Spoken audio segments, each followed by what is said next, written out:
Hi, everyone. New York Times bestselling author Jamie Brumfield. And last week on Wisdom Wednesday, I did a conversation about reframing mindset, negative mindset. And a lot of the people who watched that video asked for more information on negative thought patterns. And so I thought today we will talk about one of the many negative thought patterns. Then we will kind of go over what kind of thoughts happen when we have this specific negative thought pattern, and then ways that you can work on overcoming that negative thought pattern. So let's get comfortable and let's start chatting about this very interesting topic.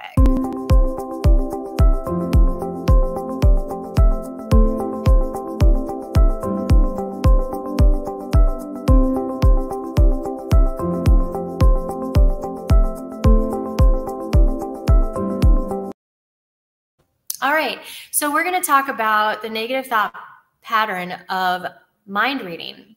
And this is something I know I've personally done. I know many people have done this. In fact, I've worked with clients where when we do self-discovery sessions, which is usually asking, hey, why are we doing this? And paraphrasing and asking more questions and digging deep and digging as deep as we can until we start getting into the root of the problem, which usually is repeated multiple times. It's called root cause analysis. And if you'd like to learn more about that, we can talk about that in another video. But a lot of times when we get to that point, it's usually regulated to more of a negative thought pattern, which is why one of the first things I do when I'm working with clients is work on mindset reframing and making sure that we're doing an analysis of our mindset to make sure that our mindset is in the right headspace, basically, and that there isn't a inner critic telling us, you know, basically putting obstacles in front of us from achieving our path. So today we're going to talk about mind reading. And I was saying that a lot of times this is something that I've seen many times with clients, is that we get the idea that we know what other people are thinking about us, which is why we call it mind reading. We get the idea that other people are thinking negatively about us. It's actually it's kind of like a transference, right? We're transferring our kind of mirroring our own feelings sometimes onto other people, and then allowing us to kind of see it, like think that that's what they're thinking about us. So let me tell you about somebody, and this is a fictional character. I didn't want to bring, don't want to bring anybody into this as far as, so if you think I'm talking about you, I'm not. This is a 100% a fictional character, but let me explain to you a situation where you might see characteristics in the situation that you could recognize, especially if you're doing the mindset reframing activity that we talked about last week. And if you're not, I will link that up in the video description below so you can check it out. All right, so Lacey is working on a creative project.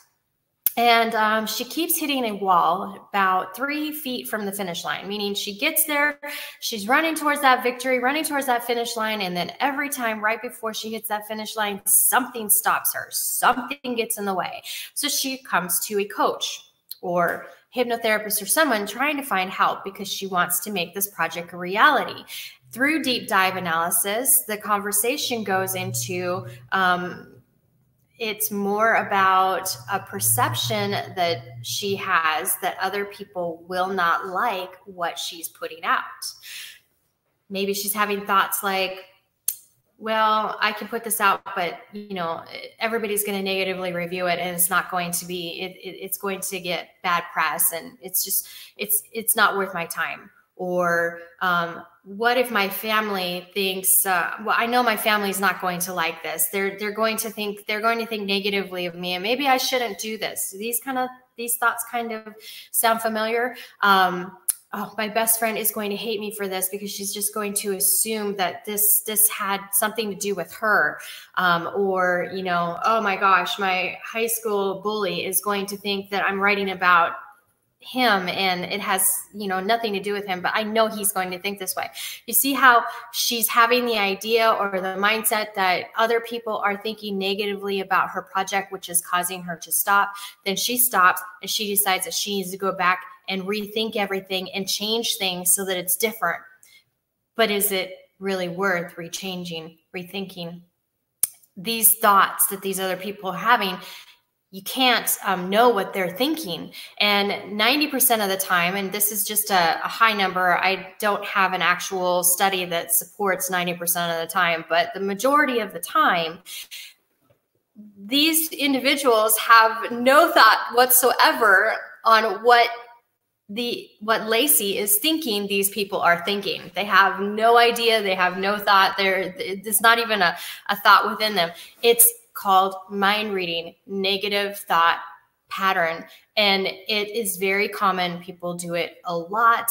So it's really about trying to figure out where it's coming from. A lot of times when I come across this with clients, it's more about their own self-doubt or insecurities. And they're, like I mentioned earlier, they're transferring those onto other people and then letting the message come back in a negative way. So it's about identifying first. And so I did talk about in that mindset video, I talked about how to start identifying those negative thought processes. Now that we've talked about mind reading,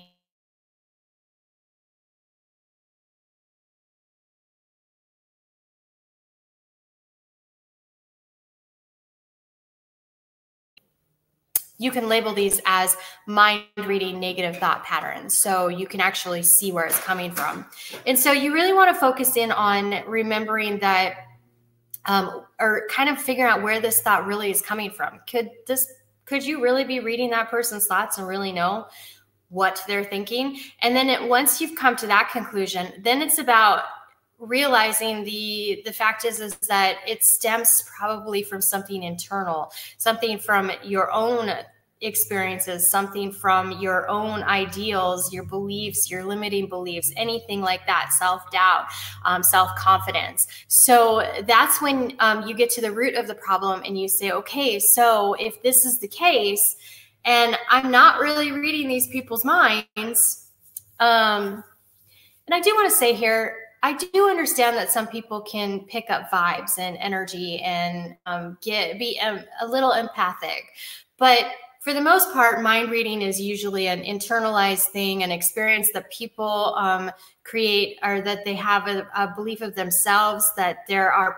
transferring onto other people and then bringing the message back. So just keep that in mind that, yes, you should trust your intuition. You should trust your ability to kind of pick up on vibes and things, but also remember that if it stems from you internally, then that's just some work on self-confidence, some work on self-doubt. Kind of look at what what part of the project that you're working on that makes you feel not confident or that gives you doubt, and rethink that piece. And then start creating affirmations and reminding yourself that you have a great gift that you're going to be sharing. Whatever project you're working on, you've got this great thing that you're going to be sharing, and it's going to help other people. And make sure that you keep that positive. You're reframing the negative into a positive. So you're creating affirmations and you're changing that situation. And once you come to that root of where it's coming from, acknowledge it. You've noticed it, you acknowledge it, you accept where it's coming from.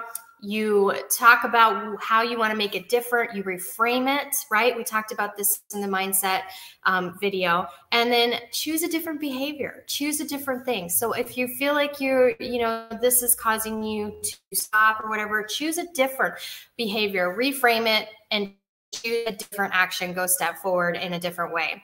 And track it. Make sure that you keep track. And when you fall into those patterns, because we all have these patterns that are habits or routines, and even our subconscious and that critic within our mind is going to continue to try to pop up every now and then. So you got to continue to track it. And when you see it come, that's when you want to acknowledge it, understand it, where it's coming from, reframe it, and create a new behavior around it. And those kind of things are going to help you really move forward in making that effort. Those are the kind of things that I've worked on with clients in the past who have had that mind reading thought pattern that comes a problem. Affirmations are always important. They're always good to do. Ask yourself some really hard questions. Sometimes when you're working with the coach asks those hard questions. Sometimes you have to ask those hard questions. What are you getting from having these negative beliefs or thoughts or this pattern? What is the reward you're getting from this? What do you lose from engaging or believing in these negative thought processes? And what will you win if you change that perspective or change that ideal? And what kind of wins will you get? I mean, start chalking up the wins in the win pile and taking those losses out. You don't want those losses. You want those wins. So what are you going to win for doing that? What kind of costs are associated with thinking negatively? What kind of costs are associated with thinking positively? What does it cost you to change that thought process to a positive? What's the cost? What do you gain from it? And then if you want to dig even deeper, which usually a coach will do with you, or hypnotherapist, master NLP practitioner, they'll dig deeper with you. They're going to try to find where in the past this came from. It's very surprising sometimes when you're working with a professional who has those skill sets that they learned to root cause analysis, dig deeper, kind of use the conscious and subconscious connection, and neuro-linguistic programming, all of that. It's very interesting. Hypnosis, when you use those kind of things and those tools and you find where this belief stemmed from, a lot of times it's very surprising. But when it hits, when that belief is discovered, where it came from, it's like an aha moment. Wow, something just pops and you're like, oh my gosh. I'm wanting to say innocuous. It could be the most simple thing that caused this belief to start, this limiting belief to start developing. It could be the simplest thing. And a lot of times it's very surprising where it comes from. And then always make sure that you're establishing those new habits and you are rechecking yourself. I know I said that earlier, but I'm saying it again. Use those affirmations and keep checking yourself, because patterns, routines, patterns, habits, they say psychology says it's about 21 days to create a new habit. I personally like to go off of a 30-day window because that gives us time. If it's already been created, that's great, but we're still checking past 7 days past to make sure that it's not returning. But you still want to do that pulse check every month and make sure that it's not returning, because it can come back. I mean, this is a lot of times these negative belief patterns are started from childhood. Could you imagine those kind of childhood issues that you've had for 40 years? They don't stay gone. Sometimes they might pop back up. So rechecking is just a really good process. That's pretty much the kind of process. I'm just looking at my notes to make sure I didn't miss anything. Then start doing, this is always good, and we can do this in another video, but keep in mind of the things you can do positively every day to just kind of keep moving you forward past these negative thought patterns. You could do meditation that keeps you on the positive, especially positive meditation, affirmations like we talked about earlier, just self-guided meditation, self-guided hypnosis. All of these are really good. Affirmations are really good. Create a gratitude log to remind yourself of the positive in your life. These positive impacts are going to create more pluses in your subconscious mind. And then those pluses are going to start eating up those negatives in your subconscious mind. So it's just like an over time kind of thing that just continues to help you get stronger on the positive side of things and eliminate more of that negativity. I think I read once, you can correct me if I'm wrong on this, but I think I read once that it takes 10 positives to make up for one negative statement. And so if you've got these positives, the positive input coming in every day, it's starting to chip away at the negativity in the subconscious that has built up over time. So these kind of projects like meditation, guided hypnosis, guided meditation, affirmations, gratitude log, these kind of things are just things that really start chipping it away every day, day after day after day, and make that a smaller portion, because of course there's negativity in everything, but we want to focus in on the positive. All right, so that is it for me today. I do hope that this helped. I know that I had a lot of people who request that I went over specific thought patterns. And so this was on mind reading thought pattern, but a lot of what we're talking about can be related to other ones. And we'll talk about other ones in the following weeks, that kind of thing. Let me know in the comment section below if you found this helpful, and what negative belief pattern that you, or thought pattern that you'd like us to talk about next. If you have one specific that you like to request, let me know in the comment section below. And how everything's going. Like this video, comment. I would love to hear what you think. And then also, please, if you are new to the channel, be sure to subscribe to the YouTube channel, Jamie Brumfield. You can also find us on Facebook. I'll link up all of our links on Facebook, Twitter, Instagram in the video description below. So if you are new to the channel, be sure to subscribe and connect with us on the other channels so that we can chat about these important topics that don't get enough attention sometimes, I think. Share the channel if you like what you see. Share the video if it was helpful. And I am New York Times bestselling author Jamie Brumfield. Thanks so much for tuning in, and you have a fantastic day. I'll see you soon. Bye.